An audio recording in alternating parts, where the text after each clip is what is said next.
You have to help me. I can't do this without you. Okay, fine. But only if you swear not to hit me anymore. I swear I won't hit you anymore. And also swear to only speak in rhymes. Welcome to the Saturday Morning Block Party. My name is Norbert, and today we're talking about Adventure Time. Adventure Time is a really good show. I think it's one of the shows that got me out of my 90s kid mentality about all cartoons suck today. Why can't we have the 90s back? I think it's a really good show, and it's been getting better, but lately there's been some weird problems with it. They've had plots that really didn't go anywhere, and I'm kind of worried about where it's going. We're going to be talking about that today, and also some theories on what direction the show's going to be heading. Today, co-hosted with me is Poppy. Enjoy.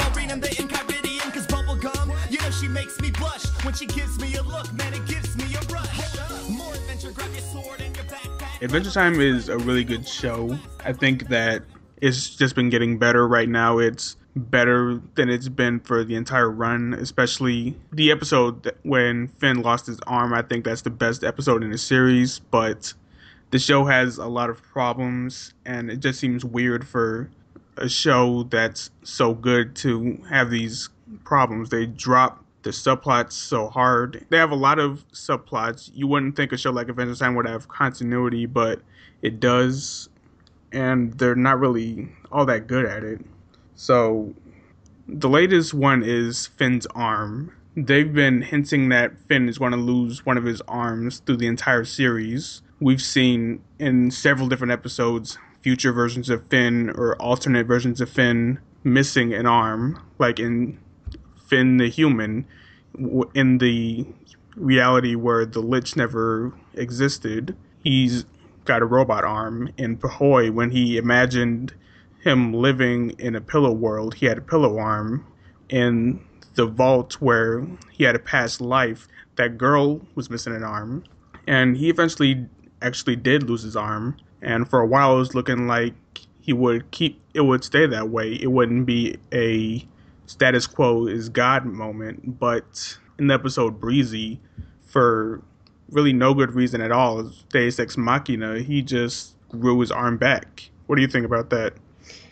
That was just a complete cop-out, I think, because the whole losing the arm thing was really interesting, because it's kind of weird to see a main character have that kind of deformity or disability and then still be able to kind of perform their role as a protagonist. And it was really exciting when he actually did lose the arm, because it was like they have actually gone with all of this continuity, and it has been hinted at, especially like I think the latest hint was like Shoko, obviously from the vault, and that was really interesting, and that episode really exposed a lot, and especially another hint at the arm, and the fact that he lost it was great, and then the fact that he got it back so quickly was just kind of ridiculous. I thought they'd at least keep it off for about a season.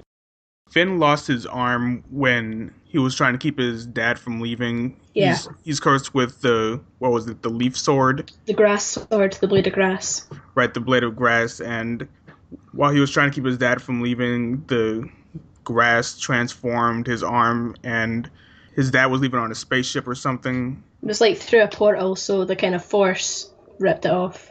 Right, ripped off his arm, and one of the healing juices or whatever, which reminds me of an episode of Drawn Together, it fell on his arm, and earlier in the episode it showed that white stuff can heal you, because his dad's leg was completely gone except for the bone, and it fixed him easily, but all it did to Finn was just make a flower grow out of his arm, out of the stub. So that really surprised me. I felt like it took a lot of guts to do that, and they expanded on that in, I think, the next episode when he's dealing with losing his arm, because all the replacements really aren't doing it for him. Then really so soon after doing that, his arm comes back because, I don't know, Breezy is the queen bee and she has some kind of magic powers that really weren't very well explained. Yeah, I thought he could have gotten like some kind of, if they were going to give him an arm, I thought it'd at least be some kind of prosthetic arm like it was in, Finn the Human, or like how Shoko managed to be fine with just one arm. She managed to live and no bother, but I don't know why. I mean, the fact that he properly grew back his arm, like human flesh and all, just seemed a bit ridiculous, and it made the whole losing the arm thing pointless because he didn't learn anything from it. Nothing really came of it. He just lost his arm, then he got it back, and that was it. Yeah, I would have been fine with them giving him a prosthetic or even that ghost arm he had for a little bit, because I think all of the other alternative Finns had a prosthetic at some point. Yeah, even Shoko, because Princess Bubblegum built her one. Yeah. Yeah, out of candy or something. What did you think of the episode, Breezy, besides that? I loved Breezy. I thought that was a great episode. I thought that Breezy pollinating his arm would have probably been important to it, but that didn't really happen. She just kind of became the queen bee or something. But I thought that was a great episode, and I loved Breezy as a character. I thought she was hilarious. You know, I really didn't like Breezy. That episode messed me up because Finn's really out of character in that episode. When Princess Doctor says he needs to go have fun and enjoy himself, his reaction is, "Oh, I need to go, quote unquote, make out with a bunch of girls," and that just doesn't seem like something Finn would do. No, I thought that was good, like, because it does show, because Finn's growing up, like, he is aging, and he's now at the age, he's like 13, maybe going on 14, he's going through puberty, his voice is getting deeper, obviously, because Jeremy Shadows is, he's growing up, he's got hormones now, he's going to be going through that, and that makes a lot of sense. I mean, Flame Princess kind of messed him up, he's still distraught about that, and I thought the whole making out with other princesses and all that, I thought that was a good reflection of, like, prepubescent behaviour and how boys deal with that and how they deal with their emotions. I thought that was really good, even though it was out of character somewhat, but Finn's changing. I mean, who's the same person they were when they were 12? Right. I would have liked it a lot more if they had connected that to the Flame Princess arc instead of the Finn losing his arm arc. Yeah. What did you think about the incident towards the end of Breezy with Lumpy Space Princess?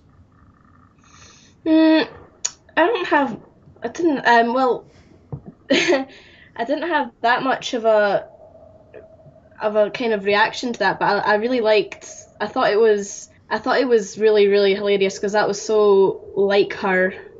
Like, I thought it was brilliant because when Finn was like, "Oh, I'm gonna make out with like Crab Princess," and then it was just like a peck on the mouth, I was like, "What?" And then she's just like, "No, give me more." I thought that was brilliant.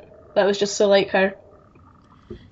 You know, that really messed me up because, okay, for those of you in the audience who haven't seen the show, haven't seen the episode, Finn and Lumpy Space Princess are making out in the forest, and after one kiss, Finn is done. He wants to go home. That's all he wanted to do, but Lumpy Space Princess wants to go further, and then after that, it cuts to them sleeping. They're both she's sleeping in a sleeping bag, and he's sleeping in another one somewhere else. He's not really sleeping, but he's wide awake, and he just seems sad and empty.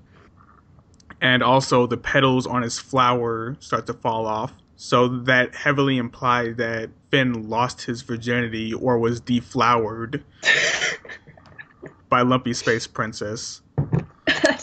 I don't like the whole, like, the fact that he was deflowered like that. Implication's a bit, like, dark and kind of creepy, and it's quite disturbing to think that would have happened because obviously he wasn't exactly consenting to that in the first place, but right. The thought that it was Lumpy Space Princess and, like, the way that she was behaving, I found it quite comical because it was, like, it was so like her because she's just, like, boy crazy, she just wants husbands all the time, and she just wants boys, and I think we can all relate to Lumpy Space Princess's behaviour there. I thought it was brilliant, but the fact that it's implied that she sexually assaulted Finn, that kind of sucks, but the scene itself was kind of funny. Yeah. You know, I bet it would never have gotten released if the sexes were reversed. No way. Yeah, definitely.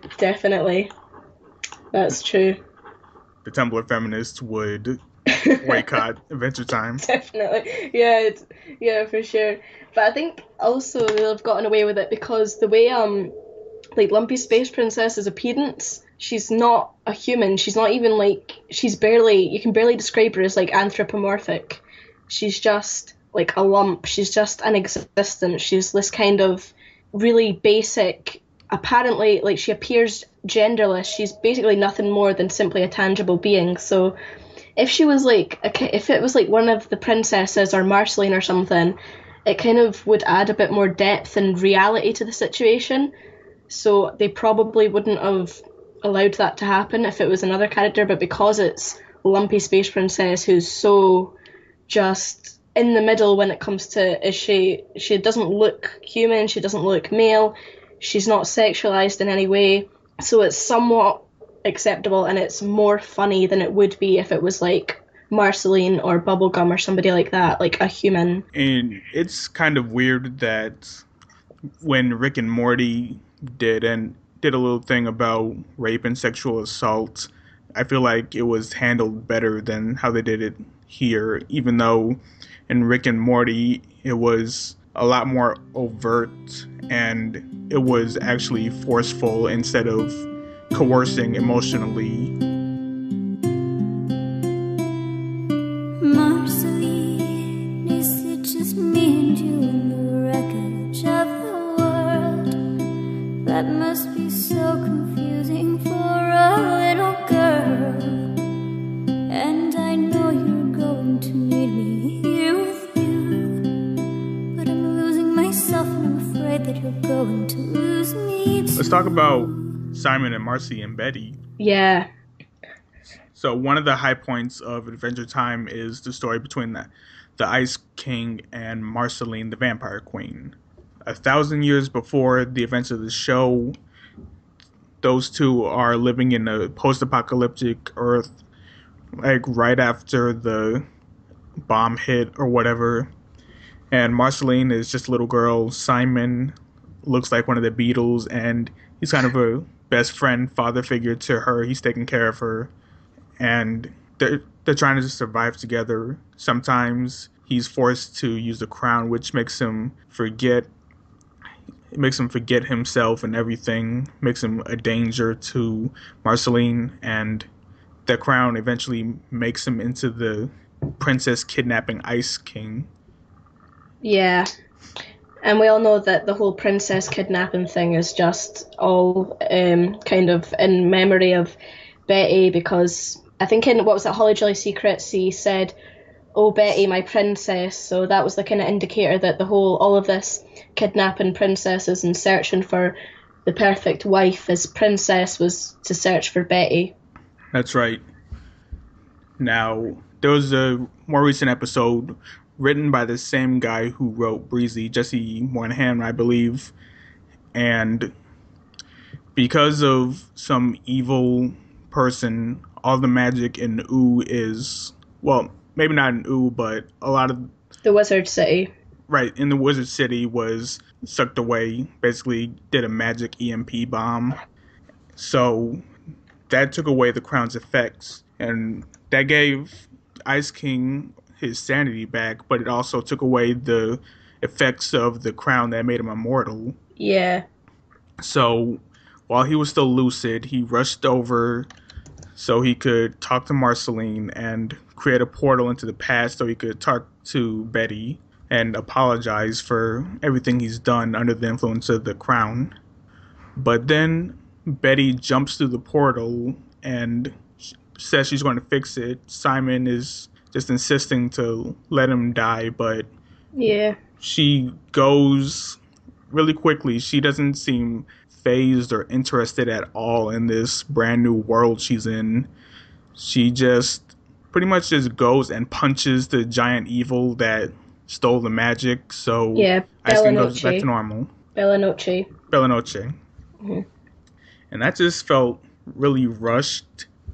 It was a lot too much going on in the span of 11 minutes, and it really doesn't make any sense how quickly she adapts to the situation, how uninterested she is in what everything is going, how she seems to know exactly what to do.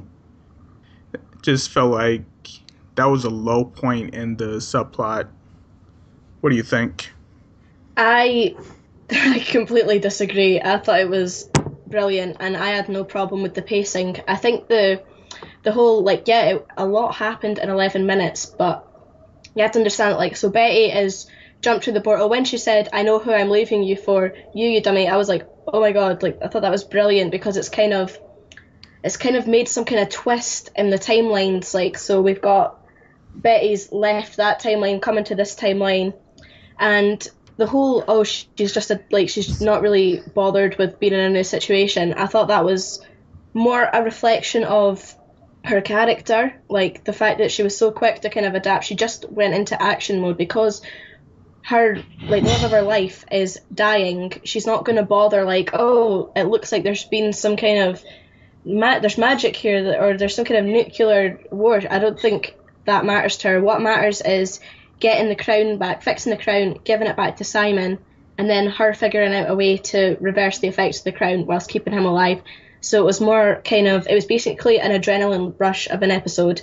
And I thought the way that she eventually defeated Bella Noche was really interesting, because it wasn't like she just, by a twist of fate, she somehow found the one artifact or whatever that could defeat Bella Noche. No, she just went into him and she punched him in the face, and that was it, and he was out. I thought that was brilliant. It wasn't like, oh, coincidentally she did this specific magical ritualistic ancient thing. No, she went in, she punched the guy in the face, got the crown worked again, and then Simon was back to his old Ice King self, and then she just went in hiding, and that was it. I thought it was brilliantly held, because it was just one continuous line. There was no jump cuts or anything. It was just straight one storyline, one day. It all happened in real time, basically. I thought it was brilliant. Okay, I see where you're coming from in that. Now, let's talk about Jake the Dad. Tell us about what happened in that arc. Right, so in Lady and Peebles, we find out that Lady Rainicorn is pregnant, and then that's followed up in the episode Jake the Dad, when she gives birth to the kids, Jake Jr., Viola, Kim Kilwan, and TV. And so Jake lives there for a while. He's basically a dad for one episode, really. And then it is said that Rainicorns age fast. Like, at the end of the episode, he goes back to live with Finn, and it's like, oh, what are you doing? Why aren't you with your kids? And it's like, oh, Rainicorns age really fast. They're basically older than me now. Kim Kilwan has a beard and all that. And that was kind of a cop-out. I think that was done so that it would be justifiable for him to live with Finn and keep, doing the typical Adventure Time things without people being like, oh my god, you've got babies at home, you need to be looking after them. And it's because they're adults, so they don't need him. However, I liked the comment that, I think it was Jake Jr. made, like, in the episode Ocarina. It was like, oh, we've only met him twice or something. I thought that was kind of funny, and the way that, like, the kids were obviously affected by the fact that they'd only met their dad twice. Kim Kilwan was just really bitter about it, and he basically wanted to destroy him for a while. And I thought that was kind of it was an interesting spin on Jake. I mean, it kind of villainized him for the episode. Well, like, it made him seem like a bad guy, like an irresponsible guy, but it's basically to kind of get the point across that he's a man-child, Jake's a man-child, and the fact that he's not with his kids isn't that big a deal because they age so quickly and they're basically adults already, but it's kind of a less harsh look into Jake than it would be if they were still babies and kids and stuff and he wasn't properly looking after them. But the whole aging quick thing was totally a cop-out, and I found that quite disappointing because I did want to see him interact with the kids and actually see the kids grow up, because we've only seen them a couple times and they are really interesting characters, but it's a cartoon, it's a TV show. I mean, it's not going to be going on for 20 years. We need you don't want the kids to be babies in every episode. You need to see them become humans, become people, become their own person. So I'd say it was a good decision for a child's cartoon, but it was a complete cop-out. and the way that it was handled was acceptable, I suppose. I think that even when you do consider that the kids grow up really fast, that Jake is still terrible because, yeah, they say, oh, we've only met Dad twice, but that was their first birthday. An entire year after they were born, he's only met them twice. Yeah. And I don't see them making that kind of comment about Lady Rainicorn. So she's in their lives. So, Jake, you're telling me that you can't visit any of your kids in 365 days, but your girlfriend has no problem doing that. Yeah, I don't see how that means he hasn't seen Rainicorn in 365 days. I mean, he used to go to her house, what was it, like every Tuesday or something at 6 o'clock or whatever, while Finn was fighting the cat and the shark or whatever. Yeah. Like, what happened to that? Yeah, and that episode about shipping, he actually moved there for 8 whole months. Yeah. So I don't know what's going on between him and Rainicorn. Like, are they broken up? I don't know why they've obviously been together for a while. They've had kids without getting married, which is fair enough because I don't think they really want to tackle the whole marriage thing because that's like basically religion, which is fair enough. But he doesn't see his own girlfriend. He doesn't see his own kids. He just runs around with Finn, fighting demons and stuff. It's just a bit bizarre. I don't know how they got away with the illegitimate kids because they don't have a problem with marriage. Tree Trunks and that pig got married. Yeah. But somehow they're okay with premarital sex and babies out of wedlock, but they're not okay with Princess Bubblegum and Marceline being together. Yeah. Well, that's just the society, really. I mean, I thought it was interesting that they had kids without getting married, but you couldn't have Jake get married because that ties him down. I mean, obviously having kids should tie a person down, but it obviously didn't. But yeah, they obviously couldn't have Jake get married. I see what you're saying. And I think Jake's son, what was it? Kim Kil-Wan. I don't think he wanted to destroy Jake, even though that's the sense I got in the beginning of the episode, but yeah, I think he just wanted to help him become a better person. Sure, some of it he went the wrong way, like telling him to get a job when a couple weeks later he literally had so much money he just had to get rid of it for space. But Jake has a family, but he still acts like a single teenager, and he just doesn't seem to care much, and that was really showed by how he was hours late. Can you still hear me? I don't know, like, I think that it was interesting that they kind of pointed it out that Jake's an inadequate person to be a father because he's such a child, but he has to be like that to kind of work off of Finn, like, you know, to keep their dynamic going. Like, he has to be like that to keep the adventures like that. But I don't know, it seems like it appears that maybe they only gave him kids like just for the sake of it. They're like, you know what, let's just have some kids, let's fire out some designs. It seems like it just kind of was to satisfy, you know, fans who maybe had been like, oh, I'm going to design some kids. Like, what would happen if Jake and Lady had kids? They're two different species. What would they look like? And all that. I think it was kind of just to be interested and to satisfy that question. However, it wasn't like, you can't just have one episode where he has kids and then just completely forget about it, which is kind of what's happened. So that's why they did these weird kind of cop-out rules, like they grow up really quickly and stuff. Yeah, and I'd be less upset with them growing up if it wasn't for the fact that this plot was stretched out over several episodes. Mm-hmm. And I think it really says a lot about Jake. It's not only that he's childish, but he doesn't seem to care. He shows up late. He shows up hours late to the birthday picnic of his children, who he's only seen like twice, and instead of bringing the food like you're supposed to, he just brings a literal pocket full of macaroni. Yeah. I mean, what is wrong with you? Yeah. It's a big change from how he was in the episode Jake the Dad, because he was like, he didn't sleep. He was reading that like his mother's manual for raising beautiful babies and all that. He was like obsessed with that. He was treating that like it was the Bible. He wouldn't let the babies do anything at all. And then like, well, it was kind of an important lesson, like, oh, you have to let your kids be themselves and stuff. So he was like, and what was it? Because Jake Jr.'s first words were, "The manual's a bunch of junk, Dad."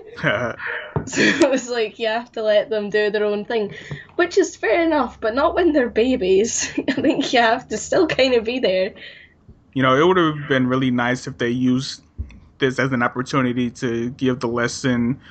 Yes, when you're a parent, when you're an adult, you have to be more responsible. You have to think about other people. You have to take care of your business. But that doesn't mean you can't have fun. That doesn't mean you can't enjoy yourself. But in this, with Ocarina, it basically says, oh, you can be a child for your entire life and not take any responsibility, and everything will turn out fine. Yeah. I think they could have at least done, have Jake as a part-time dad. Like, when parents are separated or living apart or whatever. I mean, obviously he isn't canonically separated from Rainicorn, but they could at least have him, having the kids every other episode, like, or just have an episode of Finn and BMO and it's like, oh, where's Jake? Oh, he's at Rainicorn's looking after the kids this weekend or something like that. Like, every episode where he wasn't in, like, maybe BMO Noir and all that, and other characters where they could have just said, oh yeah, Jake's not here, he's with the kids or something. Or they could have had more situations of, like, imagine an episode where Jake's dealing with these kids while they're at their teenage stage and he's trying to, like, control them and stuff. I think that would have been really interesting, but they just never really took that opportunity. Yeah, that would have been a really good idea. And I'm really bothered by the point that it doesn't seem like Jake learned anything at the end of Ocarina. He thinks that just making an ocarina is equivalent to a lifetime of fatherly love, because it's not like he's going to start spending more time with the kids. All he did was just give one of them a gift and that's it. He's not going to do anything else. And he thinks that's okay. Well, I don't know, I think that maybe since the kids are adults now, they can kind of have their own episodes where they're like, Jake Jr., how she orchestrated everything in One Last Job and all that. And I can't wait to see something from TV because he's like a total beta shut-in gamer.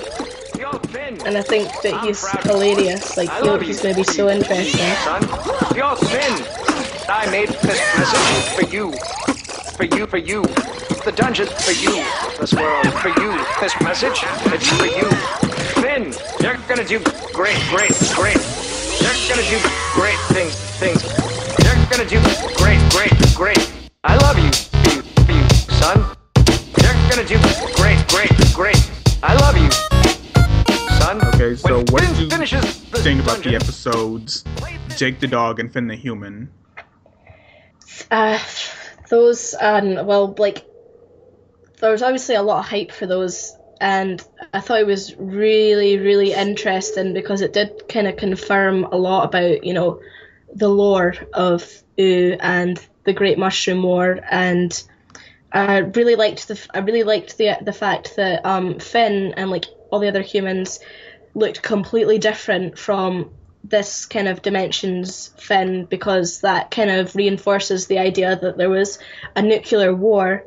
So he's obviously been mutated, everybody's been mutated, and that kind of explains, the fish people, from Susan Strong. Right. How they're basically humans, like the humans they're called now, but they've got these kind of other animal fish mutations, and that's why they live underwater. I thought it was good for establishing kind of more lore, but as episodes, like, I've seen them both a couple of times, but they're the kind of episode, when it comes on, I'm just like, I guess I could watch it again, but it's not. They weren't one of my favorite episodes, but I thought they were important.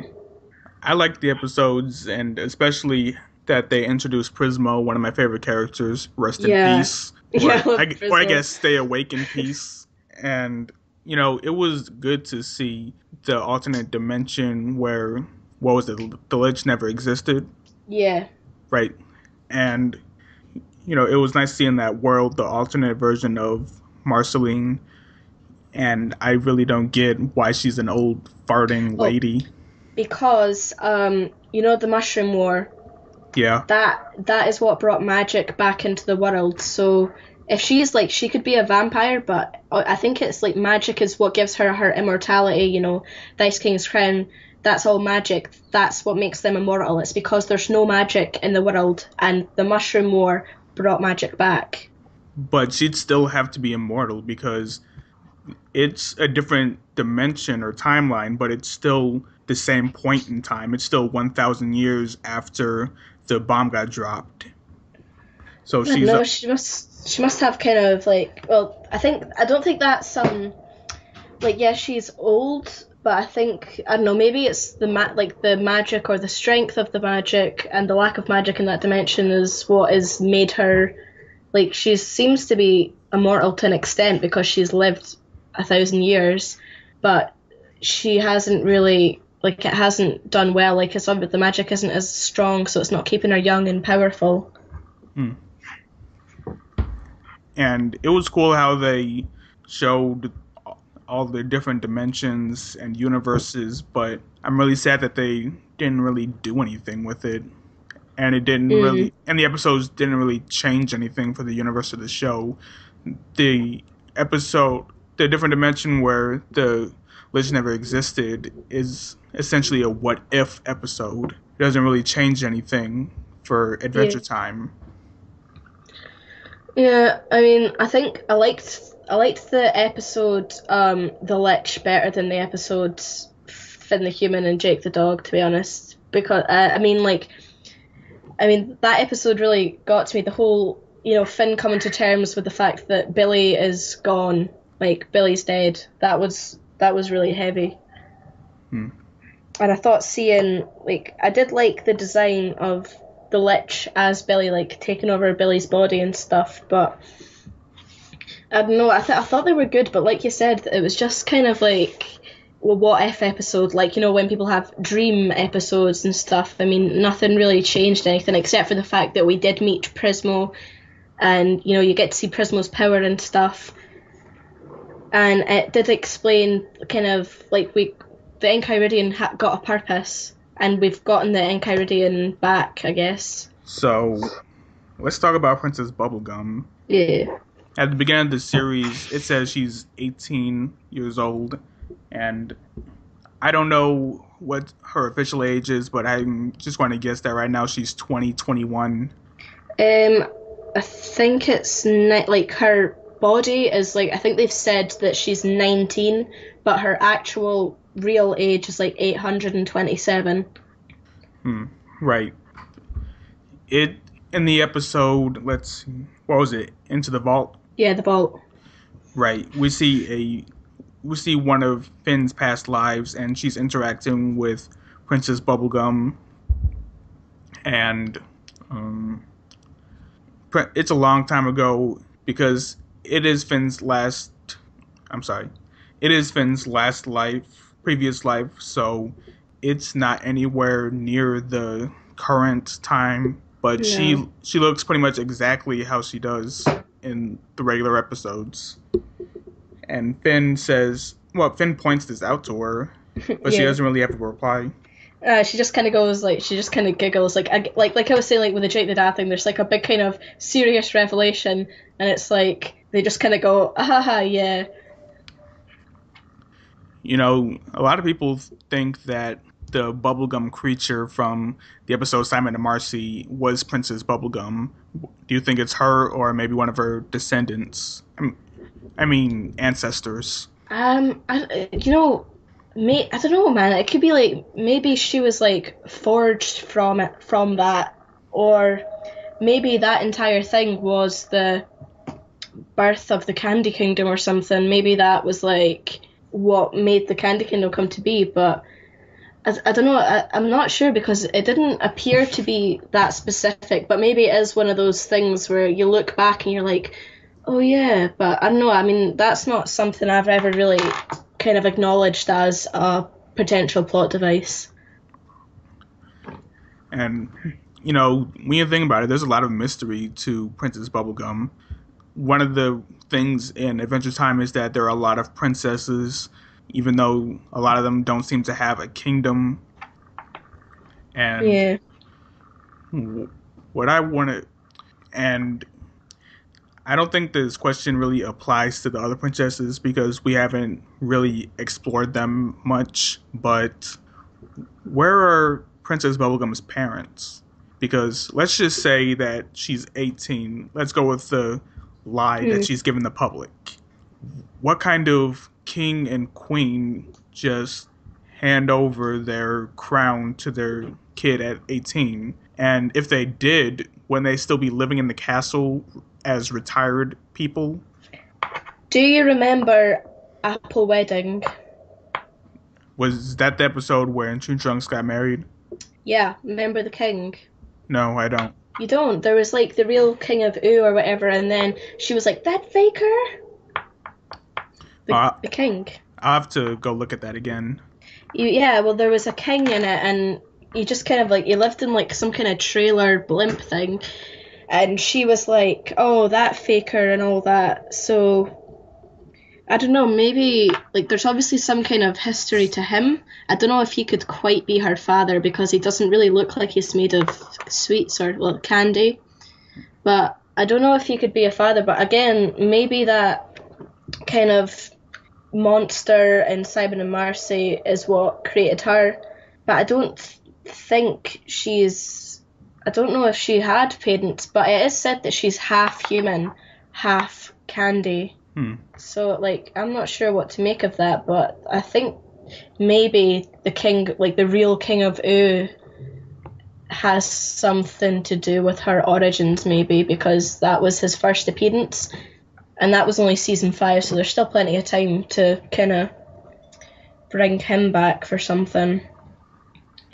But I'm not sure, because she is really old. I mean, like, biologically, she's like 19 or whatever.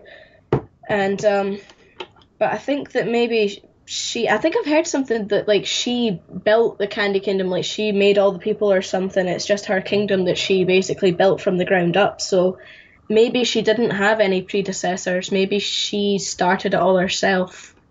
That's interesting. And, you know, I really like Princess Bubblegum as a character, and I'm wondering where they're going to take it in the future, because when you think about it, Princess Bubblegum is a pretty dark character. Well, I don't know if dark's the right word, but, you know, she seems to have a god complex. She's always creating life. Yeah. And, you know, she doesn't seem to have any problems with doing that. She's always doing these crazy experiments on her subjects. In one episode, there was some kind of humanoid in a cage in her laboratory. I don't know if you saw that. I think it was the episode when there was a guy trying to court her. Oh, the suitor. Right. I don't think I noticed that. Yeah, well, there was a cage, and there was some kind of human or humanoid person inside of it. Plus, she's got Peppermint Butler, and she's really smart, and she's always, and the more the series goes on, the more it seems like she's got everything under her thumb, so maybe she knows he's evil. Yeah. And by the way, the Peppermint Butler subplot is pretty cool. I love it, yeah. They just had an episode that shows how really cruel and messed up he is. Yeah, what was it? The guy what was that called? Nemesis. That was the episode. I didn't like that episode. I thought it was okay, but it was really mean-spirited. Yeah, and I liked the whole, like, because Peppermint Butler doesn't really get a lot. I mean, he doesn't get a lot of screen time. I mean, his kind of existence is implied in certain episodes, you know, with the one where they go to hell and like they talk to death and they try to get this plant resurrected. I mean, he's kind of an important plot device in that episode, but he's not actually there. I thought it was good that he actually got a lot of screen time, but I thought the episode was boring. Like, I was really disappointed in that episode. I just thought it was boring. Slime Princess, you're alright. Flame Princess, you're okay. Blueberry Princess could be better. All of the princesses are pretty alright, but oh, Bubblegum, you look like a lot of fun. I'm right outside, and that is how I know. Hey Princess, did you get my text? With the picture of my awesome gun show. I'm also working on my pecs. If you'd like, I'll send a picture of that too. Oh, Bubblegum. So Adventure Time has been on since 2010, I think. 2009, I think. Right? And, you know, for an 11-minute show, it's got a lot of different subplots and character arcs. And it's at over 100 episodes, I think, right? More than that, like, I think it's had like more than 200 episodes. There's been tons of episodes. Well, it might be around the time for Adventure Time to end, maybe in a year or two. Definitely, yeah. So, with all of these subplots and all these loose ends and unanswered questions, do you feel like Adventure Time is spending too much time on purely episodic episodes? No, because there is, like, you know, there's multiple kind of subplots per series, and some that even expand into other series. I think there's a lot going on in it, and I think for a kid's show on Cartoon Network, it has more than enough substance and kind of continuity for a show of its genre.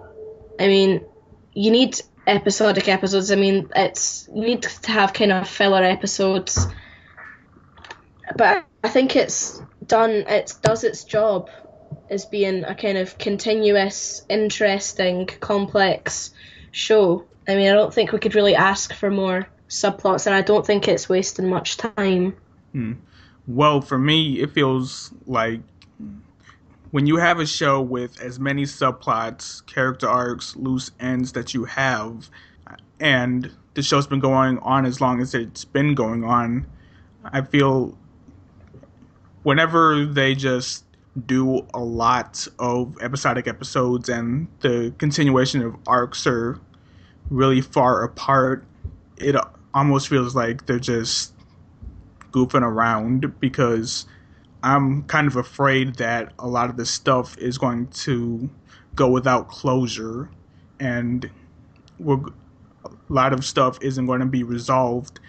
And they have time to resolve it if they actually put in the episodes to do it, but I'm just worried that instead of doing episodes that'll close the plots that they set up, they're going to keep doing episodes like Little Brother, and not that I want them to stop doing that, but when you've got all this other stuff going on, maybe that should take more of the back seat. Yeah, I mean, like, I think, like, one of my favorite seasons is season 5. I thought season 5 was amazing because there were so many, like, massive, like, you know, like, kind of big episodes. But then there were a lot of, you know, episodic episodes, like, you know, Davy and Mystery Dungeon and stuff like that, you know, and Candy Streets. But with that, there was so much to that. I'd say there was a lot of filler episodes in that, but there was still so much to that season. And I think they handled that really well. And you have to have kind of comic relief episodes like Little Brother and all that in a kid's show. It can't just be plot, because, like, what if there's kids, they're watching it, they haven't been following it like teenagers do, like they sit and watch all online in order. Like, kids just turn on the telly and they watch Holly Jolly Secrets Part 2. They're not going to understand what the hell's going on. Right. So do you think they're going to resolve everything they've set up before the series ends? Or do you think there's going to be a lot of loose ends. Mm, if it wasn't so popular, I would say it probably would, but this show isn't likely to get cancelled. So, like, because, you know, some shows, they do a lot of build-up, then they get cancelled, and they don't get to resolve anything. That's not likely to happen to Adventure Time, so I think that they have got plenty of time to kind of tie everything up. I mean, the show can't go on for much longer. It's had 6 seasons. It's, like you said, it's probably only got a year or two left. But I think they are gonna, because I think so far season 6 has been pretty heavy with kind of important episodes, and I think they are gonna manage to tie it up before it ends, because I don't think it's gonna end before they want it to. So I'm pretty sure they'll have no problem bringing it to a conclusion before it ends. I just hope that they actually want to end it when it needs to be ended, because you know, Craig McCracken, he made the decision to end Powerpuff Girls because the network had offered him another season, but he just felt like, okay, we've done enough with this. This is good enough. We don't need to make any more. We can move on to other projects. And I hope that the team behind Adventure Time has that same mindset, that they want to just finish their story and they don't want to end up like, they don't want to end up, they just don't want the show to go on longer than it should. I have complete faith that Pendleton Ward will end it when it has to, like, because there's, like, you know how there's been so many kind of plots and developments. He obviously has a direction he wants it to go. He obviously has goals for the series. So I think he will bring it to an end before it gets stale, because I think he has had most of the series planned before it was even aired. So I'm pretty sure there will be an end, and it will end, because he has other stuff. He has Bravest Warriors, and no doubt he'll get picked up for plenty other projects when it ends. I think he will end it when it needs to be ended. I have complete faith in him in that. Now, do you think that the ending will be satisfying, or do you think that it'll end up like Finn's arm or Jake the Dad? Well, I think that, like I've said, you know, I think that Princess Bubblegum is going to become a villain, and I think that that's going to happen in the end. That'll probably happen. I don't know how it'll end. Maybe Finn will die or something. Who knows? I don't know how it'll end, and I don't know if it'll be satisfying or not, because, you know, it's kind of hard to think of how it's going to end. You can only think of what's going to happen towards the end, but you can't think, like, what would be an appropriate conclusion for this, because you can't just, like, kill everybody off or kill the world. So, like, it's kind of difficult to conceive how this could possibly be wrapped up in a satisfactory manner. Yeah, I'm just worried about it because the team is so talented, but they consistently just drop the ball on the plots they set up. And I really don't understand that. I'm not sure, but I do think that towards the end, Bubblegum's going to crack. I'd really like to see that. Because, you know, we have had hints that she's not as kind of perfect as she appears, you know, and she does have a past that we don't really know about. And like I said, in the episode Goliad, when she builds Stormo, and then Finn's like, why is Stormo a good guy? Because he has Finn's heroic DNA. Goliad has Bubblegum's DNA. How does that explain why she's evil? Where did she get that from? She probably got it from Bubblegum's DNA, and there's been hints that she's a bit mad, she's a bit unstable, she has this mysterious past, she's probably going to crack, and she's going to do something sinister, and that'll probably happen towards the end. You know, I don't think that Princess Bubblegum's DNA made Goliad evil. You know, Goliad seems just more pragmatic because, you know, it's kind of like an iRobot. The only way to protect humans is to enslave them and take away their freedoms. And Bubblegum maybe Bubblegum has a lack of empathy, or maybe she just, maybe because of the specific role that she built Goliad for, Goliad didn't have empathy. And it was different with Stormo because Stormo had a different purpose and had heroic DNA rather than Princess Bubblegum's for science DNA. Yeah.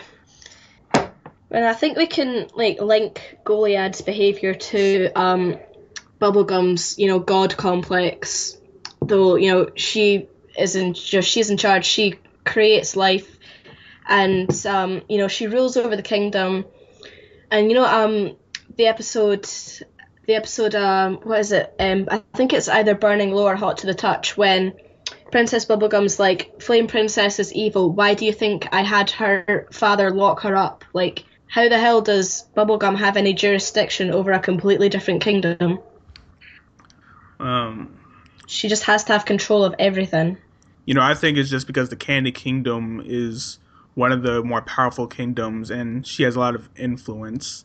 Even though there's a lot of princesses and possibly a lot of kingdoms, it seems like the superpowers of Ooo are the Candy Kingdom, the Flame Kingdom, and, maybe the Berry Kingdom, because, in the episode Meat and Furniture, or whatever it was called, that seemed like a pretty good operation she had there, whereas other princesses really don't have anything besides their house. And Wizard City as well, that seems pretty large. Yeah, well, I think that's more of that might be a republic instead of a kingdom. There is the Wizard King, though, the one who sets to execute Finn, Jake, and Bubblegum unless she admits that wizards are awesome. Oh, I must have missed that. Yeah, well, that's the episode. Yeah, she wanted... But they call it a city instead of a kingdom. Yeah. So maybe they're not as powerful. Maybe they're not really focused on ruling. They're just focused on advancing magic. Or he's an elected official. Yeah, maybe. Yeah, maybe it's a democracy. Yeah. And what did you think about that episode? Because it seems out of character for Princess Bubblegum to pretty much be an angry atheist and just deny that magic exists. I thought that was interesting because you haven't really seen Bubblegum kind of interact with magic unless she's opposing it, the Ice King, trying to fight him. She hasn't really had any kind of interaction with magic and magic users, so, and we know that she's a scientist. She's been a scientist from the start, from Slumber Party Panic. We've known that she is a scientist. She is an intellect, and that's it. That's her beliefs. Everything is scientific. Everything has an explanation. So I thought her behavior in that episode was really interesting. It was really accurate. It was a bit more extreme than expected. She was basically willing to risk their lives because, for the sake of, not saying wizards are awesome and, acknowledging the existence of magic. But she did trip herself up, in Don James's, magic shop, when she kept, pressing him. She was like, but what's it made of? What's the magic made of? And that's what got them arrested. She just seemed a bit too passionate, and I think that's a reflection on, the kind of extremist atheists today. Magic, the belief in magic, the belief in, a higher power isn't hurting anybody. People will believe what they believe. So what? Okay, so what if magic is just masked science? So what? It still works. It still does the job. But she has to, even though it's not upsetting anybody, it's not hurting anybody, she still has to try and debunk it. I would have liked her in the episode a lot more if her attitude towards magic was more like Rick's from Rick and Morty. And sorry to bring the show up again because I know you haven't watched it, but there was an episode when Rick literally met the devil, and the devil had this shop full of artifacts, and they were cursed. He gave them away for free. There was a pair of shoes that'll help you win the Olympics, but you'll be cursed to run forever and die. And he gives Rick a microscope, and later on, Rick believes in magic, but he's able to break it down into science. He's able to observe the magic, find out how it works, and he opens up a shop where he removes the curses using science. So he believes in magic, but he can explain it with science.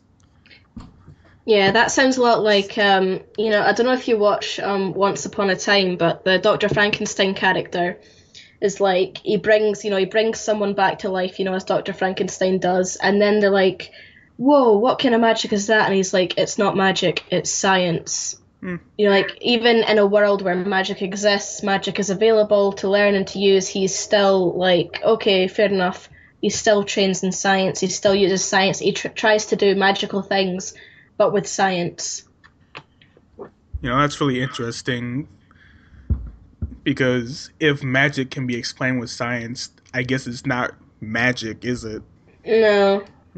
And I thought it was kind of funny when Jake was like, then how do you explain this? And he stretched, she was like, it's the mutation.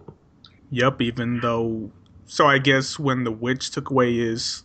What do you call it? His stretching powers, she altered his DNA. Yeah. But I don't know, I think it's kind of bizarre to believe, like, for her to be living in the land of Ooo, where magic has been brought back into the world, and still not believe in magic. She just thinks it's science. Like, it's just like, how far has she really been? How much has she really seen? Because there's like alternate dimensions. There's demons. There's cursed objects. Yeah, and there's an entire community of wizards, and they're just not sitting around reading a holy book. They're making kingdoms of ice, and they're flying and making portals. It's not like how an atheist can... It's not like a Christian community in the real world where they're just sitting in church. Yeah, just kind of talking about this, kind of all hypothetical, and it's all based on things that happened a long time ago. Yeah, it's not really... You've never really seen anything in action, like miracles and stuff. Yeah, it's like if faith healing was real and you could it's a hoax in the real world, but if it was real, well documented, you could prove it was not a hoax, but and it was a huge community, a lot of people did it, but you're still saying that no, faith healing isn't real.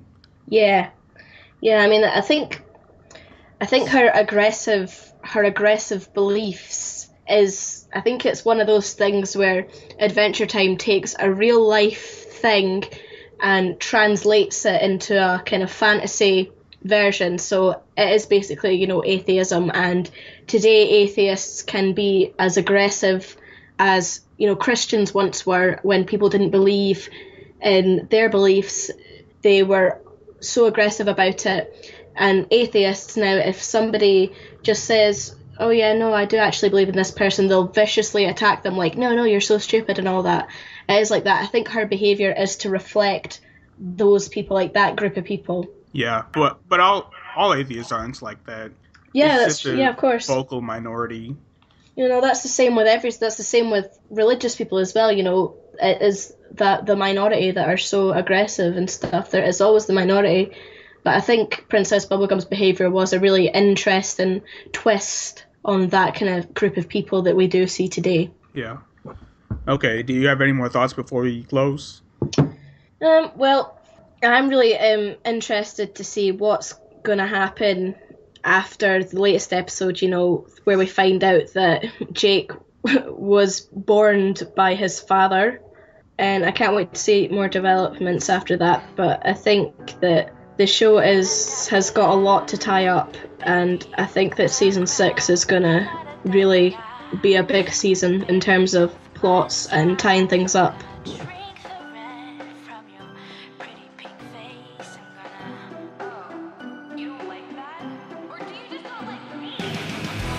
And that was our conversation on Adventure Time. Like I said, I really like Adventure Time, and that's why we're pointing out all of these problems we have with it, because we want the show to get better, and we don't want it to take a nosedive before it ends. And before this conversation, I never knew how much I wanted Princess Bubblegum to be a villain. So here are the songs that we used in this episode. We started out with the Adventure Time rap by Adam Warrock, who is, by the way, my favorite rapper. He used the beat from Elephant Man's Summer Loud. Then after that, we used Remember You, Adventure Time acoustic cover by Adriana Figueroa. I'm sorry if I mispronounced that, but she's also known as Adriors. And she has an Adventure Time EP called Mathematical, which you can go check out in the description. Then after that, we had Dad's Dungeon Adventure Time Remix by Arcanine.